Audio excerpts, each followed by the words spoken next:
graph, if you want to be specific. And I have an announcement to make. Dr. Gus Gruesome, our part-time county coroner and sausage maker, has discovered that there was an alien craft spotted in Coopville, and they have found a lot of purple bunny legs up in Coopville. So Dr. Gruesome went up after they started the autopsy. He went up and wants to investigate this situation up in Coopville. And so he will not be here the rest of the day. He and Gussie are up there doing their investigation. And the coroner's full report will not be in until tomorrow afternoon. So I'm reading you the preliminary report. Just one moment, please. This is what Dr. Gruesome gave me.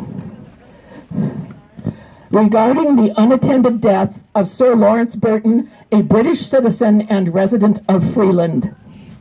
At 7 a.m. on Friday, February 26th, the body of a man was discovered by Dr. Hagatha Christie, retired veterinarian and mystery writer, in the alley near the intersection of 1st Street and McLeod.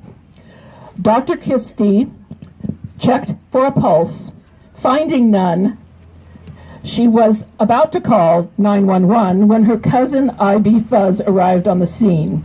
Detective Fuzz, who is a retired Texas Ranger, agreed with Dr. Christie's identification of the body as that of Sir Lawrence Burton. Fuzz offered to secure the crime scene while Hagatha went up to alert the police officer on duty at City Hall. That happened to be me. I am a police officer trainee and a psychic.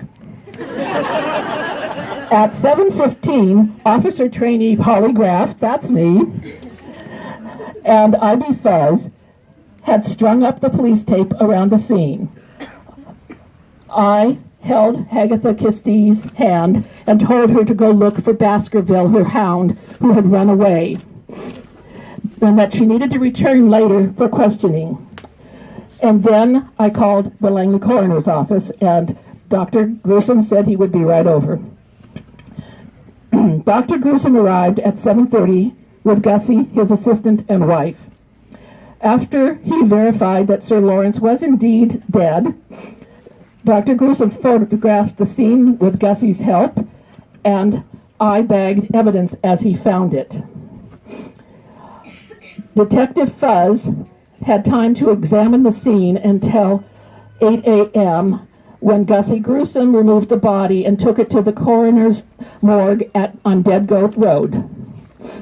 With the assistance of Detective Fuzz, the coroner then set about cataloging the crime scene. We found shoe prints and boot prints, obviously from two separate shoes. They were in the dirt of the alley, and I am afraid that the rain last night washed them away, so you will not see them if you go over there. And we measured the photographs. I put down a measuring stick next to the footprints and measured the photographs before they washed away, so that I would have a scale model so that I could fit them next to any boots that are later found. I learned that from watching IDTV. They didn't cover that at the police academy. Anyway, after I photographed the shoe prints, IB found an odd-looking knife near the location of the body, so I bagged that so we could send it up to CSI in Coopville for foot fingerprinting. And then in the pool of blood, we noticed a set of keys, an open letter addressed to the victim, care of the Island Shakespeare Festival, a wool scarf, a large carrot, which looked like it had been nibbled at by some of the bunnies around town. They get into everything. And then at that point, IB said that she had all the information she needed, so that at 8:45, she and Dr. Gruesome went to the morgue to start doing the preliminary autopsy. At the morgue, they found that the body was that of a healthy man in his late 50s, measuring 72 inches long, weighing 180 pounds, with graying brown hair and blue eyes. The victim was wearing gray slacks, a black dress shoes, a gray Harris tweed jacket with blood soaking through the back of it, a red bow tie, and a white shirt with a large stain of blood right over the heart area. The blood stain also contained flecks of a red and orange material. The shirt has been sent to CSI in Coopville, also for examination of the blood on that shirt. He wore a gold Omega watch on his wrist, and his pockets contained a wallet and a gold ring which looked like a wedding band. He also had a cell phone, but the face was cracked. So we have decided that robbery was probably not a motive for this murder. Examination of the cell phone revealed that calls were received from Juliet Romero, Gustav Hausen, and Joe Kerr, all of them calling the evening of Thursday the murder. We are calling these people in for interviews. Excuse me, his writing is terrible. Okay. The strange-looking knife is being fingerprinted. The blood is being examined by CSI in Coopville. The lab results will be available Sunday.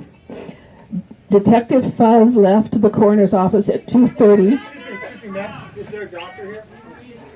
Please make an announcement. Somebody's collapsed over there. Sean, is there a CSI or EMT, excuse me, in the doctor or a nurse?